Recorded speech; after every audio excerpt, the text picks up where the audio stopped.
أعوذ بالله من الشيطان الرجيم. بسم الله الرحمن الرحيم.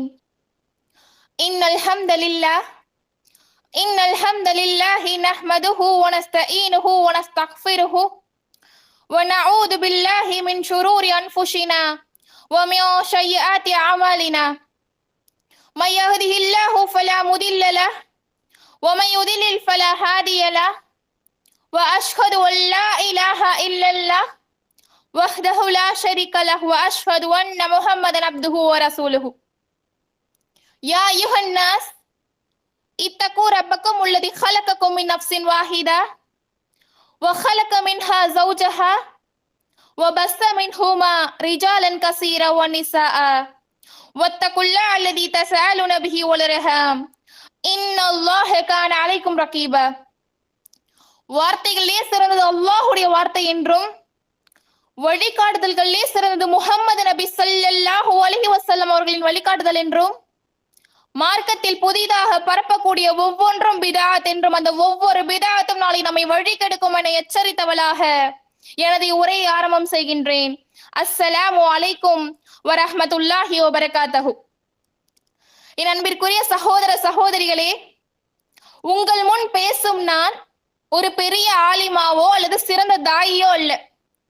நானுமே உங்களை போலவே ஒவ்வொரு நாளும் புது புது விஷயங்களை கற்றுக்கொண்டிருக்கும் ஒரு சாதாரண மாணவியே. எனவே சொல்லக்கூடிய செய்திகளை உள்வாங்கி அதை வாழ்க்கையில் நடைமுறைப்படுத்தக்கூடிய மக்களாக அல்லாஹ் உங்களையும் என்னையும் ஆக்கி அருள் புரியட்டும், ஆமீன். கண்ணியமிக்க சகோதர சகோதரிகளே, இன்று உங்கள் முன்னிலையில நான் எடுத்துக்கொண்ட தலைப்பு என்னன்னா, கல்வியை தேடிய பயணம். பயணம்னு சொன்னா நம்ம பசங்களுக்கு ட்ரிப்பு, கொடைக்கானல் ட்ரிப்பு, ஊட்டி ட்ரிப்பு, இதெல்லாம் தான் ஞாபகம் வரும் இல்லையா? ஆனா நம்ம முன்னோர்கள் ஒரு வார்த்தையை கத்துக்கிறதுக்கு கடல் கடந்து போயிருக்காங்க. இப்போ நம்ம பசங்க கிட்ட அறிவை தேடி போங்கடான்னு சொன்னா கூகுள் மேப்ஸ்லயே கிடைக்காதது வேற எங்கப்பா இருக்க போகுதுன்னு கேட்கிற ரேஞ்சுக்கு நம்ம அறிவு வளர்ந்துருக்குங்க. நம்ம எல்லாருமே தேடிய பயணம் தான் பண்றோம். ஆனா நம்மளுடைய தேடிய பயணம் எப்படி? பிரியாணி ஷாப்பை தேடிய பயணம், ஃப்ரீ வைஃபைய தேடிய பயணம், அல்லாஹ் பாதுகாத்தவர்களை தவிர எக்ஸாம்ல காப்பி அடிக்க வழியை தேடிய பயணம். ஆனா நிஜத்தை கல்வியை தேடுறது எவ்வளவு பெரிய விஷயம்னு தெரியுமா? அல்லாஹு தஆலா குர்ஆன்ல அறிவு உள்ள மனுஷங்களுக்கும் அறிவு இல்லாத மனுஷங்களுக்கும் உள்ள வித்தியாசத்தை இப்படி கேட்கிறான். எப்படி? ஹல் யஸ்தவில்லதீன யஅலமூன வல்லதீன லா யஅலமூன். அறிவுடையோரும் அறிவில்லாதோரும் சமமாவார்களா? கண்டிப்பா முடியாதுல்ல. அப்போ அறிவு தான் நம்மள கண்ணியமா ஆக்கும். அப்போ இந்த உலகத்துல எல்லாமே சமமா இருக்கலாம். ஆனா அந்த அறிவு உள்ள மனுஷனும் அறிவு இல்லாத மனுஷனும் எப்பவுமே ஈக்குவலா ஆக முடியாது. அறிவு தான் உங்களுக்கு அந்த ஸ்பெஷல் ஐடென்டிட்டியே தரும். சரி, நான் ஏன் தேடி போகணும்? என் முன்னாடிதான் எல்லாமே இருக்கேன்னு நம்ம நினைக்கலாம். ஆனா இங்கதான் ஒரு நுணுக்கமான விஷயம் இருக்கு சகோதரிகளே. இன்னைக்கு கூகுள் இருக்கு, யூடியூப் இருக்கு, விரல் நுனியில விக்கிபீடியா இருக்கு. ஆனா முன்னாடி இருக்கிற அத்தனையும் தகவல் தானே தவிர அது வந்துட்டு கல்வி கிடையாது. இது கவனிச்சு பாருங்களேன். ஒரு கிணத்து தவளைக்கு தெரியுமா உலகம் எவ்வளவு பெருசா இருக்குன்ட்டு? அதுக்கு அது இருக்கிற கிணறு தான் உலகம். நாமளும் அப்படிதான். கண்ணுக்கு முன்னாடி இருக்கிற 4 சுவரை தாண்டி இந்த பிரபஞ்சத்தோட ரகசியத்தை, படைப்பாளனோட மகத்துவத்தை நம்ம தெரிஞ்சுக்கணும்னா கண்டிப்பா நம்ம தேடி போகணும். இததான் ரப்புல் ஆலமீன் தான் திருமறையில ரொம்ப ஆணித்தரமா கேட்கிறான். நீங்க ஏற்கனவே கேட்ட அதே வசனம் தான், அறிந்தவர்களும் அறியாதவர்களும் சமமாவார்களா? இல்லவே இல்ல. அப்ப 2 பேருக்கும் இடையில இந்த வானத்துக்கும் மண்ணுக்கும் இருக்கிற வித்தியாசம் இருக்கு. ஒரு சின்ன உதாரணம் பாருங்களேன். ஒரு இருட்டான ரூம்ல லைட் எங்க இருக்குன்னு தெரிஞ்சவனுக்கு தான் வெளிச்சம் கிடைக்கும். அப்போ தெரியாதவன் இருட்டுல தான் தட்டி தடுமாறணும். கல்விங்கிறது அந்த வெளிச்சம் மாதிரி தான். அந்த வெளிச்சத்தை அடையணும்னு வச்சுக்கோங்களேன், நீங்க அலைஞ்சுதான் ஆகணும், தேடித்தான் ஆகணும். பெருமானார் ஸல்லல்லாஹு அலைஹி வஸல்லம் அவங்க சொன்ன ஒரு அழகான செய்தி உண்டுங்க. மன் சலக தாரிகான் எல் தமீசு ஃபீஹி இல்மன் ஸஹலல்லாஹு லஹு தாரிகான் இலல் ஜன்னah. சுப்ஹானல்லாஹ், இவ்வளவு அழகான வார்த்தை. இதுக்கு என்ன அர்த்தம் தெரியுமா? யாரு கல்வியை தேடி ஒரு பாதையில நடக்கிறாரோ அல்லாஹ் அவருக்கு சொர்க்கத்திற்கு செல்லும் பாதையை லேசாக்கி தருகிறான். இங்க கவனிங்க, அல்லாஹ் சும்மா இருப்பவருக்கு சொர்க்கம்னு சொல்லல. சலக்க அப்படின்னா முயற்சி செய்யறது, அந்த தேடல இறங்குறதுன்னு அர்த்தம். இன்னைக்கு நாம ஆன்லைன்ல படிக்கிறோம், கூகுள் மீட்ல கிளாஸ் அட்டன் பண்றோம். நீங்க நினைக்கலாம் நாம எங்கேயுமே போகலையே, வீட்டுக்குள்ள தானே இருக்கோம்னு. ஆனா இங்கதான் ஒரு விஷயம் இருக்கு. பயணம்ன்றது வெறும் பஸ் பிடிச்சு போறது, கார் பிடிச்சு போறது, இந்த மாதிரி ட்ரெயினை பிடிச்சு போறது மட்டும் இல்லைங்க. கிளாஸ் டைம் ஆனா போதும், இன்ஸ்டாகிராம் ரீல்ஸ் ஒரு பக்கம் நம்மள கூப்பிடும், வாட்ஸ்அப்ல ஸ்டேட்டஸ் பார்க்கலாம்னு சொல்லிட்டு தோணும். மதிய நேரம் இல்லையா, இப்ப வேற குட்டி தூக்கம் போடலாம் தோணும். ஆனா இவ்ளோ டிஸ்ட்ராக்ஷன் இருந்தும் அதையெல்லாம் தட்டி விட்டு அந்த லிங்க தேடி பிடிச்சு உள்ள வர்றீங்களே, இதுதான் இன்னைக்கு இருக்கிற மிகப்பெரிய ஜிகாதி. நிஜமா சொல்ல போனா பஸ் பிடிச்சு போய் படிக்கிறத விட கையில இருக்கிற அந்த போனுக்குள்ள வந்த அந்த 1000 நோட்டிபிகேஷனை தாண்டி படிக்கிறது தான் ரொம்ப கஷ்டம் தெரியுமா? ஆனா இந்த கஷ்டத்தை நீங்க ஏன் தாங்குறீங்க? ரப்புல் ஆலமீன் மேல இருக்கிற அந்த நேசம், அந்த பாசம் தானே. நீங்க உங்க மனசால எடுக்கிற ஒவ்வொரு அடியும் இந்த நெட்டு தீந்து போயிடும் அப்படின்னு சொல்லிட்டு கவலைப்படாம அந்த அறிவை தேடி நீங்க செலவழிக்கிற ஒவ்வொரு நிமிடமும் ரப்புல் ஆலமீன் உங்களுக்காக சொர்க்கத்தோட பாதையை சஹல, அதாவது ரொம்ப ரொம்ப ரொம்ப லேசாக்கி தரோம். அப்படி என்றால் நாம தேடி போறது வெறும் சர்டிபிகேட் மட்டும் கிடையாது. ஸ்கிரீன் முன்னாடி நம்ம உட்கார்ந்து இருந்தாலும் நம்ம நோக்கம் அந்த மறுமையோட வெற்றியா இருக்கணும். எந்த அறிவை நம்ம கண்ணியப்படுத்துமோ, எந்த அறிவை நம்ம கபூருக்குள்ளேயும் மறுமையிலுமே காப்பாத்துமோ, அந்த அறிவை தேடி நம்ம நேரத்தை செலவழிக்கிறதுல ஒரு தனி பெருமை இருக்கு. சரி, ஒரு கெத்து இருக்கு, எல்லாம் இருக்கு. சரி, அப்போ கல்வியோட முக்கியத்துவம் என்னன்னு இப்ப நான் கூறப்போ ஒரு வரலாற்று சம்பவம் நமக்கு உணர்த்தும். என்னை போன்று இருக்கும் இளைய தலைமுறையினர் இந்த பதிவை தெரிஞ்சுக்கணுங்கிறதுக்காக நான் பதிவு செய்யறேன். பக்கி பின் மக்லத் அப்படின்ற ஒரு இளைஞரோட வரலாறு இது. அனைவரும் உன்னிப்பா கேளுங்க, நிச்சயமா இந்த வரலாறு பயனுள்ளதாக இருக்கும். தயவு கூர்ந்து உன்னிப்பாக கேளுங்கள் அனைவரும். அல்லாஹ் தன் திருமுறையில கேட்கிறான், நபியே நீர் கூறும், என் இறைவா எனது கல்வியை எனது அறிவை அதிகப்படுத்துவாயாக அப்படின்னு சொல்லிட்டு. அப்போ உலகத்துல எத்தனையோ விஷயங்கள் அதிகமாக்கி கேளுன்னு அல்லாஹ் சொல்லல, ஆனா அறிவை அதிகமாக்கி கேளுன்னு சொல்றான்.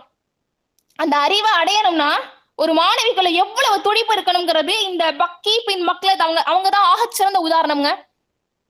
இந்த பக்கி பின் மக்லத் அப்படின்ற இளைஞன் எங்க இருக்காரு அப்படின்னு சொன்னா ஸ்பெயின்ல இருக்காரு. எங்க? ஸ்பெயின்ல. அந்த பக்கி பின் மக்லத் அந்த இளைஞனுக்கு ஹதீஸ்கள் எல்லாம் தெரிஞ்சுக்கணும்னு சொல்லிட்டு ஒரு பேரார்வம் இருக்கு. இப்போ ஸ்பெயினுக்குள்ள இருக்கக்கூடிய எல்லா அறிஞர்மார்கள்கிட்டயும் அவர் கல்வியை கத்துக்கிட்டாரு. இப்போ பிரைமரி எஜுகேஷன் அங்க அவருக்கு முடிஞ்சிருச்சு. இப்போ அவர் வந்துட்டு உயர்கல்வியை படிக்கணும்னு நினைக்கிறாரு. மேற்கொண்டு படிக்கணும் அப்படின்னா ஸ்பெயினுக்குள்ள சொல்லி கொடுக்கறதுக்கான அறிஞர்கள் கிடையாது. ஏன்னா ஓரளவு எல்லார்கிட்டயும் அவர் கற்று தெரிஞ்சுக்கிட்டாரு இல்லையா? எங்க போலாம், என்ன செய்யலாம் அப்படின்னு யோசிக்கும் போது அவருக்கு கற்றுக் கொடுத்தாரு இல்லையா, அந்த ஆசிரியர் இடத்துல எல்லாம் கேட்கிறாரு, நான் மேற்கல்வி படிக்கணும்னு நினைக்கிறேன், அதிகப்படியான ஹதீஸ்களை நான் தெரிஞ்சுக்கணும்னு நினைக்கிறேன். இப்போ இந்த உலகத்திலேயே சிறந்த அறிஞர் யாராச்சும் இருந்தா சொல்லுங்களேன், நான் ஒரு இடத்துல போய் கல்வியை கத்துக்கணும்னு கேட்கிறேன். இவ்வளவு ஒரு ஆர்வம் பாருங்களேன். எல்லா பேராசிரியர்களும் எல்லா அறிஞர்களும் ஒரு அறிஞருடைய பெயரை சொல்றாங்க. அந்த அறிஞர் பெயர் என்ன? அஹமது பின் ஹம்பல். அவர் தான் இன்றைக்கு இந்த உலகத்திலேயே இருக்கக்கூடிய அறிஞர்களே பேரறிஞர். அவர் தான். அவர் ஸ்பெயின்ல ஆனா இல்ல, பாக்தாத்ல இருக்காரு, பாக்தாத் நகரத்துல இருக்காரு அப்படின்னு சொல்லிடுறாங்க. அப்போ ஸ்பெயினுக்கும் அந்த நகரத்துக்கும் ரொம்ப தூரங்க, அது வேற நாடு இல்லையா? ஆனா இந்த இளைஞர் வந்து அப்படியே யோசிக்கிறாரு, கல்வியை கத்துக்கணும்னு சொன்னா தூரம்லாம் ஒரு பெருசே கிடையாது, நான் பயணம் செய்ய தயாராக இருக்கிறேன் அப்படின்னு மனசுக்குள்ள நினைச்சிட்டு என்ன இடையூறு வந்தாலும் சரி, எவ்வளவு தடங்கள் வந்தாலும் சரி, அது எவ்வளவு தூரமாக இருந்தாலும் சரி, அகமது பின் ஹம்பலை பாக்குறோம், கல்வியை கத்துக்கொள்கிறோம் அப்படின்னு அந்த நோக்கத்தோட நடைபயணமா நல்ல கவனிங்க, பக்தாத்தை வந்தடைகிறார். கேட்கறதுக்கு அவர் அப்படி நடந்து பக்தாதுக்கு வந்துட்டாருன்னு சாதாரணமா இருக்கலாங்க. கொஞ்சம் இமேஜின் பண்ணி பாருங்க.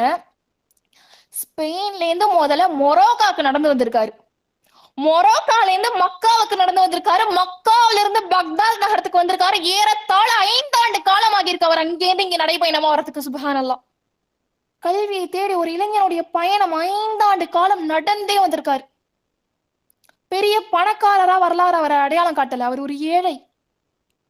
அதாவது அறிவை வளர்த்துக்கணுங்கிறதுக்காக இவ்வளவு பெரிய பயணம். ஏழையா இருந்திருக்காரு.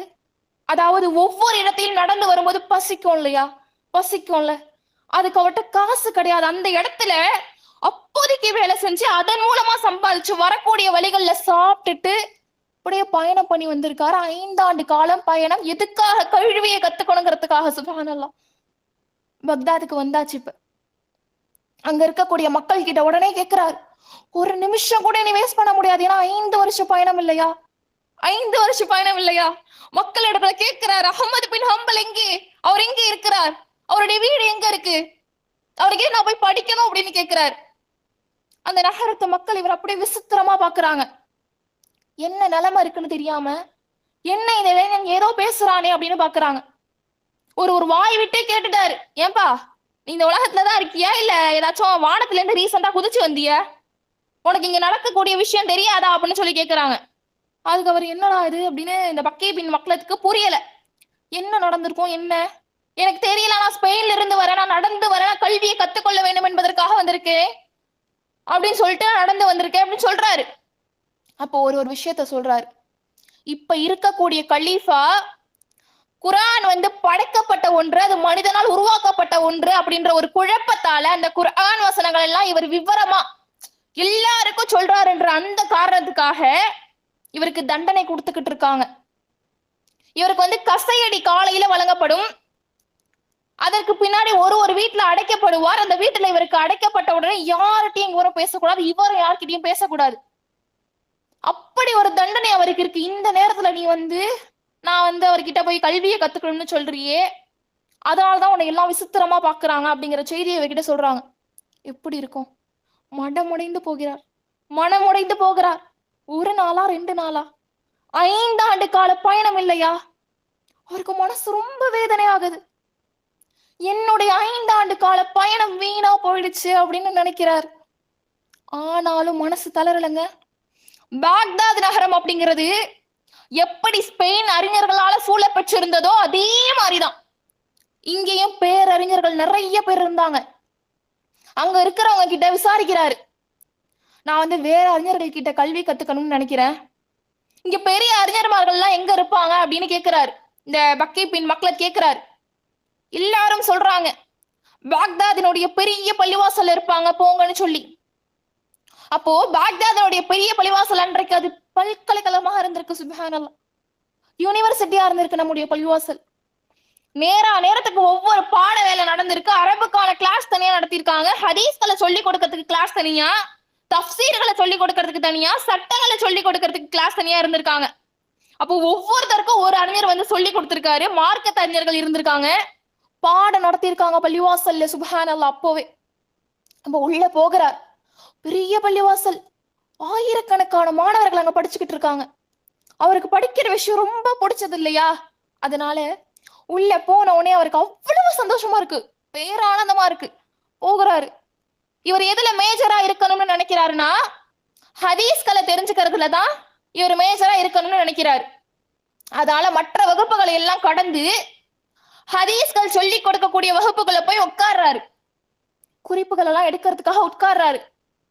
பக்கத்துல இருக்கக்கூடிய மாணவர்கள் பாக்குறாரு, சுற்றி இருக்கக்கூடிய சூழல்கள் எல்லாம் பாக்குறாரு. ஒரு அறிஞர் அவங்க முன்னாடி நின்று பாடம் நடத்திட்டு இருக்காரு. எல்லாரும் கேள்வி கேட்கிறாங்க. இந்த மாதிரி கேட்கிறாங்க, இந்த நபி மொழியை இவர் அறிவித்திருக்கிறாரே அது சரிதானா அப்படின்னு கேட்கும் போது அவர் சொல்றாரு, நம்பிக்கைக்குரியவர், இவர் மோசமானவர், இவருடைய ஹதீஸை படிக்காதீங்க, இதை நம்பலாம், இவரை நம்ம பின்பற்றலாம் அப்படின்னு ஒவ்வொரு விஷயங்களுக்கும் தெளிவா ஒரு பதில் சொல்கிறார். இந்த பக்கே பின் மக்களுக்கு ஆச்சரியமா இருக்கு. பக்கத்துல இருக்கக்கூடிய மாணவனிடத்துல கேட்கிறாரு, யார் இவரு? அந்த மாணவன் ஆச்சரியப்படுகிறான், இவர் யாருன்னு உனக்கு தெரியலையா? தெரியாது, நான் ஸ்பெயினில் இருந்து வருகிறேன், நடைபயணமாக வந்திருக்கிறேன், பாக்தாத்ல கல்வி கற்பதற்காக. அப்போ சொல்றாங்க, அந்த பக்கத்துல உட்கார்ந்தாங்கல்ல அந்த மாணவன் இந்த இளைஞன் இடத்துல இப்படி சொல்றான், யஹ்யா பின் ஒயின், அவர் தான், அந்த அறிஞர் தான் நமக்கு இப்போ பாடம் நடத்திட்டு இருக்காரு, கேள்விப்பட்டிருக்கிறாயா? அவரை பத்தி கேள்விப்பட்டிருக்கிறாயான்னு அந்த பையன் கேட்கிறான். இந்த பக்கே பின் மக்களை சொல்றாரு, ஆமா கேள்விப்பட்டிருக்கேன். எந்த மாதிரி கேள்விப்பட்டிருக்காருன்னா, இவர் ஒரு ஹதீஸ் வழுவில்ல அப்படின்னு சொல்றாருன்னா யாருமே அந்த ஹதீஸை திருப்பி வார்த்தையில வாயில கூட உச்சரிக்க மாட்டாங்களாம்.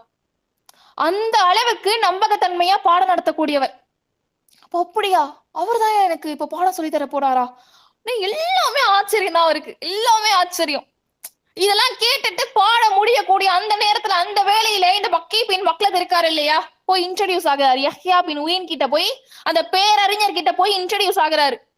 நான் இந்த மாதிரி ஸ்பெயின்ல இருந்து வந்திருக்கேன், அங்க என்னோட பிரைமரி எஜுகேஷன்லாம் சில நல்ல விஷயங்கள்லாம் கத்துக்கிட்டு இன்னும் நிறைய தெரிஞ்சுக்கணுங்கிறதுக்காக நான் இங்க வந்தேன். அதெல்லாம் சொல்லிட்டு நான் உங்ககிட்ட ஒருத்தரை பத்தி கேட்கிறேன், உங்களால அவரை பத்தி எனக்கு சொல்ல முடியுமா அப்படின்னு டைரக்டா கேட்கிறாரு. யாரை பத்தி கேட்கிறாருன்னா, யாருக்காக வந்தாரு? அகமது பின் ஹம்பல் அவரை பத்தி கேட்கிறாரு. இப்ப இருக்கக்கூடிய கலீஃபா அவருக்கு தண்டனை கொடுத்திருக்காரு இல்லையா? யாராவது ஒருவர் அவரது பெயரை உச்சரித்தாலோ அல்லது அவரை பத்தி புகழ்ந்தாலோ அவங்களுக்கும் சிறை தண்டனை இருக்கு. அந்த மாதிரி சட்டம் அங்க இருந்திருக்கு. இந்த மக்களத்து உயின் கிட்ட கேட்ட உடனே அவருக்கு கோபம் வருகிறது. யார பத்தி யாரிடத்துல நீ விசாரிக்கிற? நான் ஒரு சாதாரண மனிதர், அவர் ஒரு பேரறிஞர், அவரை பத்தி நான் எப்படி விமர்சிப்பேன்? இன்றைக்கு இந்த உலகத்துல இஸ்லாமியர்களுடைய மத்தியிலே பேரறிஞராக வாழ்ந்து கொண்டிருக்கக்கூடியவர் அகமது பின் ஹம்பல், அவரை பத்தி என்கிட்ட கேட்கிற, நான் எப்படி அவரை பத்தி சொல்ல முடியும்? அவரை விமர்சிப்பதற்கு நான் யார் அப்படின்னு சொல்லும் போது அவருக்கு புல்லரித்து போகிறது. அவ்வளவு பெரிய அறிஞரா, அவ்வளவு பெரிய அறிஞரா அவரு. அவருக்கு தண்டனை கிடைக்கும். இப்ப அவரை பத்தி பேசிட்டாரு இல்லையா, அதுக்காகவே அவருக்கு தண்டனை கிடைக்கும். இருந்தாலும் அவருடைய புகழை பற்றி அங்க இருக்கக்கூடிய ஆயிரக்கணக்கான மாணவர்களுக்கு சொல்றாரு. அந்த இடத்துல இவர் முடிவு பண்றாரு, பக்கி பின் மக்லத் முடிவு பண்றாரு, என்ன ஆனாலும் சரி உயிரே போனாலும் சரி அவர்கிட்ட கல்வியை கத்துக்கொள்ளணும் அப்படின்னு சொல்லிட்டு முடிவு பண்றாரு. அவர் எங்க இருக்காரு, காலையில கசையடி வாங்கிட்டு எந்த இடத்துல தங்குவாருன்ற விஷயத்த மட்டும் தெரிஞ்சுக்கிட்டு பள்ளிவாசலை விட்டு வெளியே வராரு. நேரா அந்த வீட்டுக்கு போகிறாரு. லோகர் தொழுகை முடிஞ்சோன்னு அவர் அந்த வீட்டுக்குள்ள போகிறத பாத்துட்டாரு. போய் கதவை தட்டுறாரு. ஹம்பல் ரஹ்மத்துல்லாஹி கதவை திறக்கிறாரு. அதிக நேரம் கிடையாது, யாராவது பார்த்துட்டா பிரச்சனை ஆயிடும்ல. உடனே விஷயத்த சொல்றாரு. ஸ்பெயின்ல இருந்து வந்திருக்கேன், கிட்டத்தட்ட 5 ஆண்டு கால பயணம், உங்களை சந்திப்பதற்காக, உங்களிடத்திலே கல்வி பயில்வதற்காக கற்றுக் கொடுங்களே. சுப்ஹானல்லாஹ். அகமது பின் ஹம்பல் ஆச்சரியப்பட்டு கேட்கிறார், நான் என்ன நிலையில இருக்கிறேன் என்று உனக்கு தெரியாதா? தெரியும், பரவாயில்ல, உங்களால எனக்கு ஹதீஸ்களை கற்றுத்தர முடியுமா? நீ என்னோட பேசுவதை பார்த்தா உனக்கு தண்டனை கொடுப்பார்கள், பரவாயில்ல, என்ன தண்டனையாக இருந்தாலும் பரவாயில்ல, ஹதீஸ்களை கற்றுத் தருவீர்களா? உன்னை சிறைச்சாலையில போட்டு விடுவார்கள் நீர் என்னோடு பேசிக் கொண்டிருப்பதை பார்த்தால், பரவாயில்ல, எவ்வளவு ஆண்டுகள் வேண்டுமானாலும் நான் சிறைச்சாலையில் இருக்கிறேன், உங்களோடு இருக்கிறேன், எனக்கு ஹதீஸ்களை கற்றுத் தருவீர்களா? சுப்ஹானல்லாஹ். அவர் மெய் சிலிர்த்து போகிறார். வெளியில பாக்குறாரு, யாராவது பாக்குறாங்களான்னு. யாரும் பார்க்கல. உள்ளுக்குள்ள வா அப்படின்னு கூப்பிடுறாரு. உன்னை போல மாணவனை நான் பார்த்ததே இல்லை. இப்படிப்பட்ட மாணவன் தான் கல்வி கற்பதற்கு தகுதியானவன். ஆனா என்னால இந்த நிலையில உனக்கு சொல்லி கொடுக்க முடியாதே. ஆனா இவர் அதை கேட்கல, கெஞ்சுறாரு. பக்கி பின் மக்களை கெஞ்சுறாரு, எப்படியாவது ஏதாவது செய்தி எனக்கு சொல்லி கொடுங்களேன், கற்றுக்கொடுங்களேன். மீண்டும் மீண்டும் அவர் கெஞ்சி கேட்கிற பொழுது அவருக்கு வேற வழி தெரியல. என்னிடத்துல ஒரு தந்திரம் இருக்கு, நான் ஒரு விஷயத்த சொல்றேன், ஆனா அதை உன்னால செய்ய முடியுமான்னு எனக்கு தெரியலையே அப்படின்னு கேட்கிறாரு. எதுவா இருந்தாலும் பரவாயில்ல, நீங்க எனக்கு ஹதீஸ்களை கற்றுத் தருகிறீர்கள் என்று சொன்னால் எதுவாக இருந்தாலும் அதை செய்வதற்கு நான் தயாராக இருக்கிறேன் அப்படின்னு அந்த பக்கி பின் மக்களை சொல்றாரு. அந்த இளைஞன் சொல்றாரு. அவரோட உறுதியை பாருங்களேன். அல்லாஹ் தன் திருமுறையில சும்மாவா சொல்றான், அல்லாஹ் இங்க ஒரு தடவை சொல்லலங்க, 2 தடவை சத்தியம் பண்ணி சொல்றான். தம்பி, நீ என் தீனுக்காக ஒரு சிரமத்தை ஏத்துக்கிட்டா அதே சிரமத்துக்குள்ளேயே உனக்கான ஒரு வழியை நான் ஒளிச்சு வச்சிருக்கேன்னு ரப்புல் ஆலமீன் சொல்றான். இப்ப பாருங்க, அந்த அறிஞர் சொல்றாரு, நீ இப்படி சாதாரணமா என்னோட வீட்டுக்குள்ள வர முடியாது. ஏன்னா நானும் யாரிடமும் பேசக்கூடாது, என்னிடத்துல யாரும் பேசக்கூடாது இல்லையா?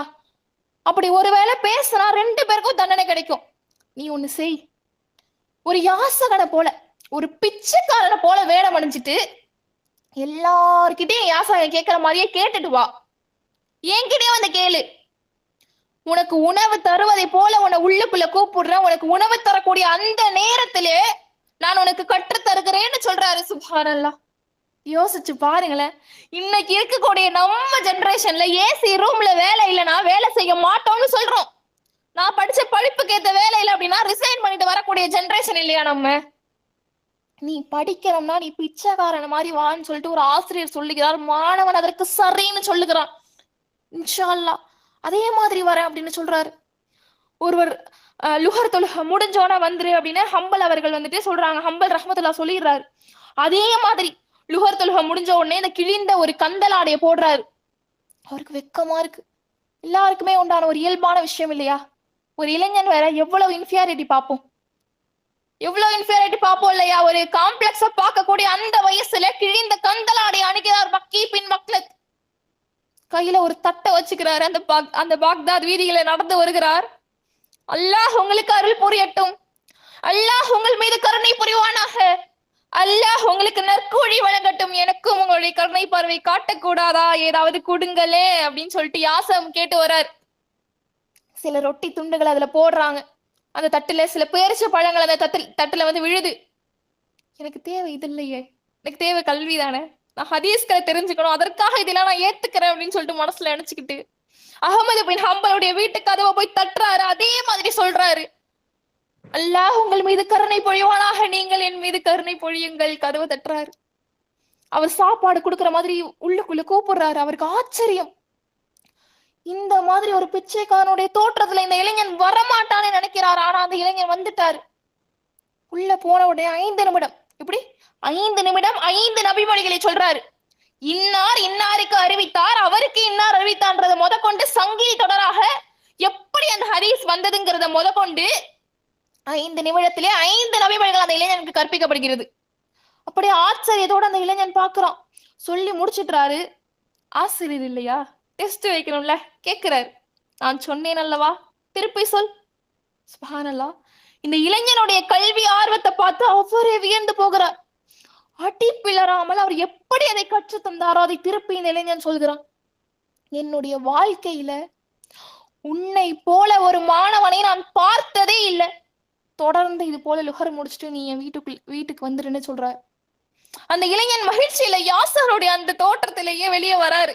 அவர் ஒரு விடுதியில தங்கியிருக்காரு. வந்த உடனே அந்த உடைகள் எல்லாத்தையும் கழட்டிட்டு எழுதி வைக்கிறார். இவர்கிட்ட கற்றுக்கொண்டார் இல்லையா, அந்த 5 நபிமொழிகளையும் எழுதுறாரு. மறுபடியும் அதை மனனம் செய்கிறார். அப்படியே மனப்பாடம் பண்ணிக்கிறார். அடுத்த நாள் அதே மாதிரி யாசகனுடைய தோட்டத்திலே போகிறார். கிட்டத்தட்ட 2.5 ஆண்டு காலம் பிச்சைக்காரனை போலவே வேடமிட்டு அகமது பின் ஹம்பல் இடத்திலே மக்கி பின் மக்லத் வந்து கல்வியை கத்துக்கிறார். 2.5 வருஷம் ஆயிடுது. 2.5 வருஷத்துக்கு பின்னாடி ஆட்சி மாற்றம் நடக்குது. பக்தாத்ல ஆட்சி மாற்றம் நடக்குது. இப்போ இருக்கக்கூடிய கலீஃபா போய் இன்னொருத்தர் வராரு. இன்னொருவர் அகமது பின் ஹம்பல வந்த உடனே விடுதலை பண்ணிடுறாரு. சுப்ஹானல்லாஹ். அவருக்கு அந்த தண்டனை எல்லாம் கிடையாது. அவர் பக்தாதினுடைய பெரிய பள்ளிவாசலுக்குள்ள போகிறார். ஒரு பேராசிரியராக உட்கார்றாரு. கல்வி கற்றுக் கொடுக்க ஆரம்பிக்கிறார். பக்தாத்ல இருக்கக்கூடிய எல்லா இளைஞர்களுமே எல்லாருமே பள்ளிவாசலுக்கு வந்துடுறாங்க. இப்ப எல்லாரும் கல்வி கற்க ஆர்வமா வந்துடுறாங்க. அப்ப அவர் எந்த அளவுக்கு ஒரு மிகச்சிறந்த அறிஞரா இருந்தா எல்லாரும் அவர்கிட்ட கல்வி கற்கணும்னு நினைச்சிருப்பாங்க. இப்போ இது வரைக்கும் ஆட்சி மாற்றத்துக்கு முன்னாடி ஹம்பல் இடத்துல கற்றுக்கொண்ட ஒரே மாணவனாக இந்த இளைஞன் இருந்தான் இல்லையா, மக்கி பின் மக்லத். இப்போ இவர் பள்ளிவாசலுக்கு வந்துட்டாரு. கிட்டத்தட்ட பல்லாயிரக்கணக்கான மாணவர்கள் அங்க இருக்காங்க. அப்போ 1-to-1 எஜுகேஷன் இல்லையா. இப்போ இவர் வந்து அது இவருக்கு வேற மாதிரி இருக்கு. ஆயிரக்கணக்குல இருக்காங்க. அவரை போய் ரீச் பண்றதே இவருக்கு ஒரு மாதிரி கஷ்டமா இருக்கு. ஒரு 4 நாள் அதே மாதிரி போகிறார். 5ஆவது நாள் எல்லாரும் இருக்கிற நேரத்துல அவர் ஹம்பல் வந்து பாடம் நடத்திட்டு இருக்கும் போது எழுந்து நின்னு சத்தமா பேசுறாரு. இமாம் அவர்களே, நான் தான் மக்கி பின் மக்லத், நான் இங்கதான் இருக்கேன் அப்படின்னு சொல்லி சொல்றாரு. பல்லாயிரக்கணக்கான மாணவர்கள் அந்த அவையில இருந்தார்கள் இல்லையா, எல்லோரும் இவரை முறைச்சு பாக்குறாங்க. அவர் ஒரு பேரறிஞர். பாடம் எடுக்கும் போது ஒருத்தரும் பேசக்கூடாது. இன்னும் சொல்ல போனா தலையை கீழே குனிஞ்ச மாதிரி தான் இருக்கணும். நோட்ஸ் மட்டும் தான் எடுக்கணும். வாய் விட்டு யாரும் பேசக்கூடாது. இவர் இந்த இளைஞன் இப்ப சத்தம் போட்டார் இல்லையா, அதனால எல்லாரும் கோவப்படுறாங்க. ஆனா அகமது பின் ஹம்பல் ரஹ்மத்துல்லாஹி அவர்கள் அவரை பார்த்து சிரிக்கிறார். வழிவிடுங்கள் அந்த மாணவனுக்குன்னு சொல்றாரு. பல்லாயிரக்கணக்கான மாணவர்கள் அப்படியே பிரிகிறாங்க. நினைச்சு பாருங்களேன். இந்த ஒற்றை இளைஞன் அங்கே அப்படியே நடந்து போகிறார். போய் பக்கத்துல போய் நிக்கிறார் இவர். அகமது பின் ஹம்பல் சொல்றாரு, அமருங்கள், கீழே சமளங்கள் போட்டு உட்காருங்க, என்னருகில் அமருங்கள் அப்படின்னு சொல்றாரு. சுப்ஹானல்லாஹ். இவர் தயங்கிட்டே நிக்கிறார். அமருங்கன்னு சொல்றேன் இல்லையா அப்படின்னு உரத்த குரல்ல சொன்ன உடனே பக்கத்துல அவரோட இருக்கைக்கு பக்கத்திலே ஒரு சின்ன இருக்கை இருக்கு. அந்த இடத்துல உட்கார்றாரு. 4 நாள் கிளாஸ் இல்லையா, அதனால இவருக்கு நிறைய சந்தேகங்கள். கேள்வி கேட்கிறாரு, வரியா கேள்வி கேட்கிறாரு. ஒரு பாயிண்ட்ல அவருக்கே தோணுது நம்ம ரொம்ப அதிகமா கேட்கிறோமோன்னு சொல்லி அவரே முடிச்சுக்கிறாரு. அடுத்த நாள் இவருக்கு இந்த நாள் ரொம்ப சிறப்பா போயிடுச்சு. அடுத்த நாள் அதே மாதிரி பல்லாயிரக்கணக்கான மாணவர்கள் இருக்காங்க. இந்த பக்கீக் பின் மக்லத்தும் அதுல உட்கார்ந்து இருக்காரு. இப்ப அகமது பின் ஹம்பல்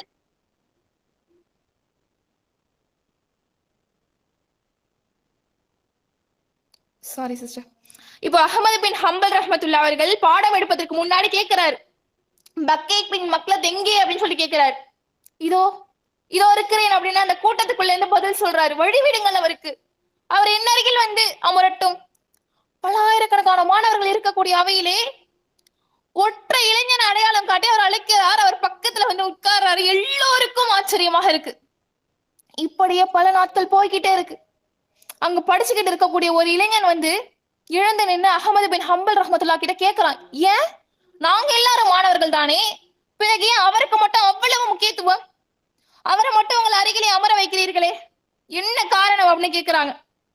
அகமது பின் ஹம்பல் ரஹ்மத்துல்லா அவர் அதை இப்படி பதிவு செய்கிறார், மிகச்சிறந்த மாணவன் எப்படி இருப்பான் என்பதை உங்களுக்கு காட்ட வேண்டும் என்பதற்காக தான் இவரை பக்கத்தில் அமர வைத்திருக்கிறேன் என்று சொல்றார். சுப்ஹானல்லாஹ். பல ஆண்டுகள் இப்படியே போகிறது. அவர் கற்றுக்கொண்டே இருக்கிறார். ஒரு ரெண்டு நாள் கிளாஸ்க்கு வரல, கற்றுக் கொடுக்கக்கூடிய இடத்துக்கு அவர் வரல. அகமது பின் ஹம்பல் ரஹ்மத்துல்லா அவர்கள் கேட்கிறார், பக்கீக் பின் மக்லத் எங்கே அப்படின்னு கேட்கிறார். சக மாணவர்கள் சொல்றாங்க, அவருக்கு சுகம் இல்லை, உடம்பு சரியில்லைன்னு சொல்றாங்க. இந்த பாடம் முடிஞ்ச உடனே நம்ம எல்லாருமே போய் அவரை நலம் விசாரிக்கணும் அப்படின்னு ஒரு பேரறிஞர் சொல்கிறார். அகமது பின் ஹம்பல் ரஹ்மத்துல்லா சொல்கிறார். பாடம் முடியுது, அவர் நலம் விசாரிக்கிறதுக்காக போகிறார். சுப்ஹானல்லாஹ். பாக்தாத் நகரத்துல ஒரு ராணுவ படை அந்த நகரம் பார்த்தது. அந்த கண்கொள்ளா காட்சி, ஒரு தளபதியாக, ராணுவ தளபதியாக அகமது பின் ஹம்பல் முன்னாடி நிக்க பல்லாயிரக்கணக்கான மாணவர்கள் அவரை அணிவகுத்து ராணுவ வீரர்கள் மாதிரி பின்னாடி வராங்க. பக்கீக் பின் மக்லத் தங்கி இருந்த அந்த விடுதியை நோக்கி போறாங்க. ஒரு பாலைவனத்துல ஒரு அணிவகுப்பு போகும்போது புழுதியெல்லாம் பறக்கும் இல்லையா, அந்த மாதிரி எதற்காக இந்த அறிஞர் இப்படி நடக்கிறார், யாரை பார்க்க போகிறார், அந்த நகரமே வியந்து பார்க்குது. அந்த விடுதியினுடைய உரிமையாளர் எல்லா இடத்திலும் பெருமையா போய் சொல்றாரு, அவர் என்னுடைய விடுதிக்கு வராரு. அப்போ அந்த அறிஞர் எவ்வளவு பிரபலமா இருந்திருக்காரு, எவ்வளவு மரியாதைக்குரியவராக இருந்திருக்காரு, எல்லார்கிட்டையும் பாராட்டி பேசுறாரு. அவர் எங்களோட விடுதிக்கு தான் வராரு அப்படின்னு சொல்லி. அந்த பக்கீக் பின் மக்லத் இருக்காரு இல்லையா, அந்த இளைஞன் காலையில வேலைக்கு போவாரு, லுஹர் தொழுகை முடிச்சுட்டு இங்க வந்து பாடம் படிக்கக்கூடிய ஒரு இளைஞர். அதனால பெரிய அளவுல விடுதிக்குள்ளேயே அவர் யாருக்குமே தெரியாது. அவர் நோய்வாய்ப்பட்டு கடந்தது கூட அந்த விடுதிக்குள்ள யாருக்குமே தெரியாது. இந்த மாணவர்கள் மூலமா தான் அகமது பின் ஹம்பலுக்கே தெரிஞ்சது. போய் இவரைத்தான் பார்க்க வரார் அப்படின்னு தெரிஞ்சோன்னா விடுதியில இருக்கக்கூடிய எல்லோருக்கும் ஆச்சரியம், விடுதியினுடைய உரிமையாளர் உட்பட. அது ஒரு சின்ன விடுதி.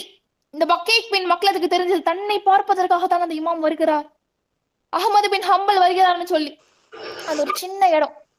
அவர் படுத்திருக்காரு, பக்கத்துல ஒரே ஒரு ஆள் மட்டும் தான் உட்கார முடியும். அந்த அளவுக்கு ஒரு குறுகிய இடம். உள்ளே வருகிறார். அந்த நேரத்துல உலகத்திலே தலை சிறந்த அறிஞர் உள்ளுக்குள்ள வரார். அவர் படுத்திருக்காரு, பக்கத்துல வந்து கையை புடிச்சிட்டு நலம் விசாரிக்கிறார். பல்லாயிரக்கணக்கான மாணவர்கள் பின்னாடி நிக்கிறாங்க, எல்லோரும் குறிப்பெடுத்துக் கொள்கிறார்கள். சுப்ஹானல்லாஹ். ஒரு நோய்வாய்ப்பட்ட ஒருத்தர்கிட்ட எப்படி நடந்துக்கணும், இமாம் எப்படி நடந்து கொள்கிறார் அப்படிங்கிறத குறிப்பெடுத்துக்கிறாங்க. கைகளை பிடித்துக் கொண்டு தலையில கை வச்சு பாக்குறாரு, சுடுதா அப்படின்னு சொல்லிட்டு பாக்குறாரு. காதல ஏதோ சொல்றாரு, எல்லாத்தையுமே எழுதுறாங்க, துவா செய்கிறார்கள். அந்த குறுகிய இடத்துல உட்கார்ந்துகிட்டு அவ்வளவு பெரிய அறிஞர் அந்த இளைஞனுக்காக துவா செய்கிறார். சில உபதேசங்களை சொல்லிவிட்டு அந்த இடத்தை விட்டு வந்துடுறாரு. அதற்கு பிறகு என்ன ஆகுது அப்படின்னு சொன்னா, பக்கீக் பின் மக்லத் வந்து அதை பதிவு செய்கிறார். அந்த விடுதியினுடைய உரிமையாளர் என்னை மிக கண்ணியமாக நடத்த ஆரம்பித்து விட்டார், என்ன சங்கைக்குரிய ஒருவராக பார்க்க ஆரம்பிச்சிட்டார். எனக்கான உணவை என் இருக்கைக்கே கொண்டு வந்து வச்சிருவார். அதற்கு பிறகு அந்த விடுதிக்கான காசு ₹1 கூட வாங்கல, என்கிட்ட காசே வேணாம்னு சொல்லிட்டார், இலவசமா தங்கிக்கோன்னு சொல்லிட்டார். ஏறத்தாழ அகமது பின் ஹம்பலுடைய மறைவு வரைக்கும் 12 ஆண்டு காலம் பக்கீக் பின் மக்லத் அவரிடத்திலே படித்திருக்கிறார். படித்து முடிச்சிட்டு பாக்தாதை விட்டுட்டு வந்தார் இல்லையா, ஸ்பெயின், அங்கேயே போகிறார். சுப்ஹானல்லாஹ். இங்கேதான் ஒரு கல்வியாளனுக்கு எந்த அளவு அல்லாஹ் தஆலா மரியாதை கொடுக்கிறான்னு நம்மளால பார்க்க முடியும். பாருங்க, ஸ்பெயின்ல இதுக்கு முன்னாடி பிரைமரியில படிச்சாருன்னு சொன்ன சின்ன சின்ன விஷயங்கள் அறிஞர்கள் இடத்துல கற்றுக்கொண்டார் இல்லையா, அத்தனை அறிஞர்களும் இப்போ இந்த பக்கீக் பின் மக்லத்தினுடைய மாணவர்களாக மாறிவிட்டார்கள். எல்லாருக்கும் இப்போ இவர் சொல்லிக் கொடுக்கிறாரு. சுப்ஹானல்லாஹ். கல்வியாளர்களுக்கு, கல்வி கற்றுக்கொள்ளக்கூடியவர்களுக்கு அல்லாஹ் அந்த அளவுக்கு மதிப்பு வைத்திருக்கிறான். சுப்ஹானல்லாஹ். இந்த வரலாறை படிச்சு முடிச்ச உடனே நான் தெரிஞ்சுக்கிட்ட விஷயம் என்ன அப்படின்னு சொன்னா, நாம இப்ப என்ன கான்செப்ட்ல படிக்கிறோம், நம்ம படிச்சா நமக்கு அதுக்கப்புறம் சம்பாத்தியம் கிடைக்கும் அப்படின்னு சொல்லி. ஆனா ஒரு இளைஞன் 5 ஆண்டு கால நடைப்பயணம் மேற்கொண்டு சம்பாதித்து அவன் கல்விக்காக செலவு பண்ணியிருக்கான், கல்வியை கத்துக்கொள்ளுங்கிறதுக்காக அவன் செலவு பண்ணியிருக்கான் அப்படின்னு பார்க்கும்போது எந்த அளவுக்கு இந்த மார்க்கும் கல்விக்கு முக்கியத்துவம் கொடுத்திருக்கு. ஒண்ணும் இல்ல, நீங்க யோசிச்சு பாருங்களேன். நாம ஒருத்தர்கிட்ட போன்ல பேசுறோம், இந்த செய்தியை நீ இன்னொருத்தர்கிட்ட சொல்லிடு அப்படின்னு சொல்லும் போது நாம சொன்ன செய்தி மாறி போகிறத நம்ம பாக்குறோமா இல்லையா? நாம ஒரு விஷயத்துல சொல்லியிருப்போம், வேற அர்த்தத்துல சொல்லியிருப்போம், ஆனா அது 3வது நபரையோ போய் சேரும் போது என்டையரான கான்செப்டே மாறுது இல்லையா? ஆனா இன்றைக்கும் 200 கோடிக்கும் அதிகமான முஸ்லிம்கள் வாழ்ந்து கொண்டிருக்கிறார்கள். எல்லாருமே இப்படிதான் தொழணும்னு தொழுறாங்க, இப்படிதான் இதை உச்சரிக்கணும்னு உச்சரிக்கிறாங்க. இந்த நபி மொழிவர்கள் தான் அறிவித்தார்கள், அது இந்த அர்த்தத்தில் தான் அறியப்படுத்துகிற விஷயங்கள் அப்படியே இருக்கு இல்லையா? அதற்கெல்லாம் காரணம் என்ன? பக்கீக் பின் மக்லதை போல இளைஞர்கள் அன்றைக்கு கல்வியில் ஆர்வம் காட்டியதால் தானே அடிப்பெறலாம இன்னைக்கு நம்ம ஃபாலோ பண்றோம். ஏனோ தானோ இல்லாம இப்படிதான் படிக்க வேண்டும் என்று மார்க்க நமக்கு கற்று தருகிறது. கல்விங்கிற விஷயத்தை அல்லாஹ் நம்ம எல்லோருக்கும் நன்மையாக்கி கொடுக்கணும். சரி, கல்வியை பத்தி பேசிட்டோம். ஆனா இப்போ ஒரு நிமிஷம் நிதானமா யோசிங்க. இன்னைக்கு நம்ம சமூகம் கல்வியை எப்படி பாக்குதுங்க? உலக கல்வின்னு வந்துட்டா ஸ்கூலுக்கு போகணும், காலேஜுக்கு போகணும்னு மழை பெஞ்சாலும் வெயில் அடிச்சாலும் ஓடுறோமே. ஒரு டிகிரி வாங்கிட்டா லைஃப் செட்டில் ஆகணும்னு லட்சக்கணக்கில் செலவு பண்றோம். கண்டிப்பா அது தப்பு கிடையாது, உலகத்துல கண்ணியமா வாழ அதுவும் முக்கியம்தான். ஆனா மறுமைக்கான கல்வின்னு வரும்போது மட்டும் ஏதோ வேகம் குறைஞ்சிருது. அல்லாஹ் தன் திருமறையில ஒரு ஆழமான விஷயத்த சொல்றான். அவர்கள் இவ்வுலக வாழ்க்கையின் வெளிப்புறத்தை மட்டும் அறிகிறார்கள், ஆனால் அவர்கள் மறுமையை பற்றி பராமுகமாக அலட்சியமாக இருக்கிறார்கள். இந்த வசனம் அப்படியே இன்னைக்கு இருக்கிற நமக்கு பொருந்துங்க. பிசிக்ஸ் தெரியும், கெமிஸ்ட்ரி தெரியும், உலகத்துல இருக்கிற எல்லா டெக்னாலஜியும் தெரியும். ஆனா என் ரப்புக்கு முன்னாடி நான் எப்படி நிக்கணும்னு சொல்லி கொடுக்குற தீன் மட்டும் தெரியலனா அந்த அறிவுல என்ன பிரயோஜனம் இருக்கு? உலக கல்வி நமக்கு வருமானத்தை தரும், காசு தரும், ஆனா மார்க்க கல்வி தான் நமக்கு வாழ்க்கையே கத்து கொடுக்கும். உலகத்துல வாங்குற அந்த கோல்டு மெடல்லாம் நம்ம செவத்துல வேணா அலங்கரிக்க மாட்டி வைக்கலாம், ஆனா நம்ம கத்துக்கிற ஒரு ஹதீஸ் நம்ம கப்ரு நம்ம மறுமை எல்லாத்தையும் அலங்கரிக்குமே. அதனால சகோதரிகளே, உலகத்துக்காகவும் படிங்க, ஆனா உங்க ஆன்மாவுக்காகவும் உங்க மறுமைக்காகவும் கொஞ்சம் நேரத்தை ஒதுக்குங்க. ஏன்னா இந்த உலகம் ஒரு நாள் அழிஞ்சிரும், ஆனா நீங்க தேடுற இந்த மார்க்க அறிவு உங்களை அழியாத சொர்க்கத்துக்கு கூட்டிட்டு போகும் இன்ஷா அல்லாஹ். 2 கண்ணும் இருந்தாதான் பார்வை தெளிவா இருக்கும். அதே போல உலக கல்வியும் மார்க்க கல்வியும் நம்ம 2 கண்களை போல இருக்கணுங்க. அப்போதான் நம்ம நேர் வழியில நடக்க முடியும். இப்ப நிறைய பேர் கேட்கிறாங்க, படிச்சு என்ன பண்ண போறோம்? டிகிரி முடிச்சுட்டு வேலைக்கு போகலாம், ஆனா இந்த தீனை படிச்சு என்ன செய்ய போறோம்னு சொல்லிட்டு. சகோதரிகளே, உலக கல்வி உங்களை ஒரு ஆபீசரா மாத்தலாம், ஆனா மார்க்க கல்வி இருக்குல்ல உங்களை ஒரு சிறந்த மனிதனா மாத்துங்க. உலக கல்வி கை நிறைய காசை தரலாம், ஆனா மார்க்க கல்விதான் மனசு நிறைய நிம்மதியை தரும். அல்லாஹ் தன் திருமறையில ஒரு விதியை சொல்றான், நிச்சயமா அல்லாஹ் ஒரு சமுதாயத்தின் நிலையை மாற்ற மாட்டார், அவர்கள் தங்களை தானே மாற்றிக் கொள்ளாதவரை. சுப்ஹானல்லாஹ். நாம நினைக்கிறோம் சமுதாயம் மாறணும்னு, ஆனா அந்த மாற்றம் நம்ம கிட்ட இருந்து தான் ஆரம்பிக்கணும். ஒரு பெண் கல்வி கத்துக்கிட்டா அது ஒரு தனிநபர் கத்துக்கிற அறிவு இல்ல, அது ஒரு தலைமுறையே கத்துக்கிற அறிவு.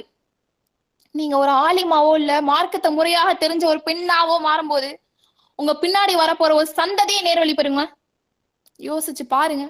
டிகிரி முடிச்சதும் நம்ம அறிவு நின்னுடுது, ஆனா மார்க்க அறிவு நம்ம மௌத்தான பிறகு ஜாரியா ஒரு நிலையான தர்மமா சதக்கத்துல் ஜாரியாவா வருது, நமக்கு நன்மைகளை அள்ளி தந்துகிட்டே இருக்கும். இன்னைக்கு நம்ம கிட்ட இருக்கிற பெரிய வீக்னஸ் என்னன்னா நேரம் இல்லைன்னு சொல்றதுதான். நேரமே இல்ல. உலக விஷயங்களுக்கு மணிக்கணக்கா செலவு பண்ற நமக்கு அல்லாஹ்வுடைய தீனுக்காக 1 மணி நேரம் ஒதுக்குறது சுமையா தெரியுதே. ஆனா நல்லா ஞாபகம் வச்சுக்கோங்க, எந்த கல்வி உங்களை உங்க ரப்ப பத்தி யோசிக்க வைக்கலையோ, எந்த கல்வி உங்களை உங்க மறுமையை பத்தி கவலைப்பட வைக்கலையோ, அது வெறும் தகவல், வெறும் இன்ஃபர்மேஷன் மட்டும் தான், அது அறிவு நாலேஜ் கிடையவே கிடையாது. அதனால உலக கல்வியில சிகரத்தை தொடுங்க, யாரையும் விட முன்னாடி போங்க, ஆனா அதே கையோட உங்க மறுமைக்கான அந்த பெரும் சொத்து அந்த கல்வியும் சேர்த்து எடுத்துட்டு போங்க. அதுதான் ஒரு புத்திசாலி பெண்களுக்கு அழகு. இப்ப நான் உங்ககிட்ட ஒரு சின்ன விஷயம் கேட்க போறேன். யாராச்சும் ஒருத்தவங்க மட்டும் மைக் ஆன் பண்ணிட்டு உங்க இடத்துல அப்படியே கண்ணை மூடிட்டு உங்க வீட்லயே ஒரு 4 ஸ்டெப் கண்ணை மூடிட்டு நடந்துட்டு எப்படி ஃபீல் பண்றீங்கிறத எனக்கு மைக் ஆன் பண்ணி ஒரு ஆள் சொல்லுங்க.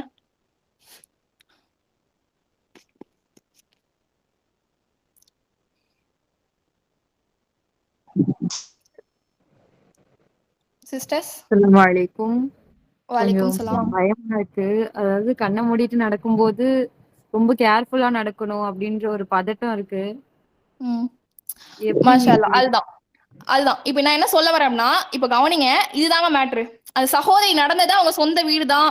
அவங்க வீட்ல எந்த கதவு இருக்கு, எங்க ஜன்னல் இருக்குன்னு அவங்களுக்கு அக்கு வேற ஆணி வேற தெரியும் இல்லையா? ஆனா வெறும் பார்வை இல்லைங்கிற ஒரே காரணத்துக்காக தெரிஞ்ச வீட்டுக்குள்ளேயே அவங்க தடுமாறி நிக்கிற ஒரு பயம் இருக்கும்ல, கீழே விழுந்துருவோமோன்னு சொல்லிட்டு. பார்வை இல்லாம சொந்த வீட்டுக்குள்ள நடக்கிறதே எவ்வளவு பயமோ, அதே பயமும் தடுமாற்றமும் தான் கல்வி அறிவு இல்லாத ஒரு மனுஷனோட வாழ்க்கையும். உலகம் உங்களுக்கு தெரிஞ்சிருக்கலாம். ஆனா அந்த உலகத்துல எப்படி நடக்கணுங்கிற கல்வி அறிவுங்கிற பார்வை உங்ககிட்ட இல்லைன்னு வச்சுக்கோங்களேன், நீங்க உங்க வாழ்க்கையிலேயே தடுமாறிதான் நிப்பீங்க. கண்ணை கட்டி காட்டுல விட்ட மாதிரிதான். எந்த பக்கம் போறோம்னு தெரியாம மத்தவங்க கைய புடிச்சுக்கிட்டு அலைய வேண்டி இருக்கும். அல்லாஹ் தான் திருமறையில அழகா ஒரு வார்த்தையை சொல்றான்.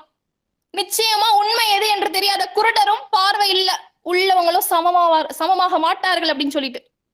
இங்க பார்வைன்னு அல்லாஹ் சொல்றது நம்ம கண்ணை தெரியலைங்க, நம்ம அறிவை தான் சொல்றான். யாருகிட்ட மார்க்க அறிவு இல்லையோ அவங்க கண் இருந்தும் குருடர்கள் தான்.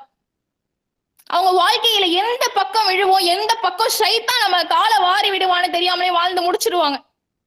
அதனால உங்க வாழ்க்கை பயணத்துல நீங்க தடுமாறாம இருக்கணும்னா உங்களுக்கு அந்த ஈமான் கலந்த கல்வி அறிவுங்கிற வெளிச்சம் வேணும். அந்த வெளிச்சம் உங்ககிட்ட இருந்தா எவ்வளவு பெரிய இருட்டா இருந்தாலும் சரி, நீங்க கம்பீரமா உங்க பாதையில நடந்து போய்கிட்டே இருப்பீங்க. இன்னும் சின்னதா கல்வி அறிங்கிறது எவ்வளவு பெரிய பொக்கிஷம்னு புரிய ஒரு சின்ன சின்ன ஸ்டோரி மட்டும் சொல்றேன், கவனிங்க.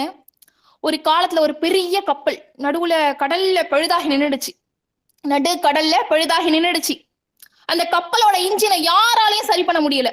பெரிய பெரிய இன்ஜினியர்ஸ் எல்லாம் வந்து பார்த்தாங்க. ஆனா யாராலையும் அந்த பிரச்சனையை கண்டுபிடிக்க முடியல. கடைசியா அந்த துறையில 40 வருஷம், எப்படி 40 வருஷம் அனுபவம் உள்ள ஒரு வயசான பெரியவரை அழைச்சிட்டு வந்தாங்க. அவர் அமைதியான இன்ஜின் அறைக்குள்ள போனாரு. மேல இருந்து அப்படியே கீழே வரைக்கும் ஒரு பார்வை பார்த்தாரு. அப்படியே ஒரு லுக் விட்டாரு. அப்புறம் தன்னோட பையில இருந்த ஒரு சின்ன சுத்தியில எடுத்துட்டு ஒரே ஒரு இடத்துல மட்டும் லேசா ஒரு தட்டு தட்டினாரு. அவ்வளவுதான். அந்த பிரம்மாண்டமான கப்பல் என்ன ஆயிடுச்சு, அந்த கர்ஜன சத்தத்தோட ஸ்டார்ட் ஆகிடுச்சு. எல்லாரும் ஆச்சரியப்பட்டு போயிட்டாங்க. அந்த பெரியவர் என்ன பண்றாரு அப்படின்னா, இதான் ட்விஸ்ட், தன்னோட கூலியா 10,000 ரூபாய் கேட்கிறாரு. கப்பல் முதலாளிக்கு அதிர்ச்சி. என்னது, ஒரு சின்ன சுத்தியால ஒரு தட்டு தட்டினதுக்கு 10,000 ரூபாயா அப்படின்னு கேட்டுட்டு, எனக்கு பில் போட்டு கொடுங்கன்னு கேட்டார் அவர். அந்த பெரியவர் ஒரு பேப்பர்ல இப்படி எழுதி கொடுக்கிறாரு, சுத்தியால தட்டுனதுக்கு 10 ரூபாய், அந்த இன்ஜின்ல எந்த இடத்துல தட்டணும்னு தெரிஞ்சுக்கிட்டதுக்கு 9,990 ரூபாய். சகோதரிகளே, இதுதாங்க கல்வி. வெறும் சுத்தியலை வச்சுக்கிட்டு எல்லாரும் தட்டலாம். ஆனா அந்த அறிவை சரியான இடத்துல பயன்படுத்த தெரிஞ்சவன் தான் வெற்றியாளன். நாமளும் இந்த உலகத்துல வாழ்ந்துகிட்டு இருக்கிறோம். ஆனா ஷைத்தான் நம்ம ஈமான தட்டும் போது நாம அதை எப்படி சரி பண்ணணும்னு தெரிஞ்சுக்க இந்த மார்க்க கல்வி ரொம்ப ரொம்ப ரொம்ப ரொம்ப முக்கியம். மறுமையில ரப்புல் ஆலமீன் முன்னாடி நிக்கும் போது நாம செஞ்ச அமல்களை விட அந்த அமல்களை எவ்வளவு அறிவோடும் இக்லாசோடும் தூய்மையாகவும் செஞ்சோம்னா அல்லாஹ் பார்ப்பான். கல்வி இல்லாத அமல் உயிர் இல்லாத உடல் மாதிரின்னு சொல்லுவாங்க. அதனால்தான் ரசூல் ஸல்லல்லாஹு அலைஹி வஸல்லம் சொன்னாங்க, ஒரு ஆபித், அந்த வணக்கவாளியை விட ஒரு ஆலிம், கல்வி கற்றவர் சிறந்தவர். இரவுல வான்ல இருக்கிற அந்த நட்சத்திரங்களை விட முழு நிலவு எவ்வளவு பிரகாசமானதோ அப்படிப்பட்டவர் தான் கல்வி கற்றவர். அல்லாஹ் நம் அனைவருக்கும் இம்மைக்கும் மறுமைக்கும் பயனுள்ள கல்வியை தந்தல்வானாக என்று கூறி எனது உரையை நிறைவு செய்கின்றேன். வாஹிர் தாவானா அல்ஹம்துலில்லாஹி ரப்பில் ஆலமீன். அஸ்ஸலாமு அலைக்கும் வரஹ்மத்துல்லாஹி வபரகாத்துஹு.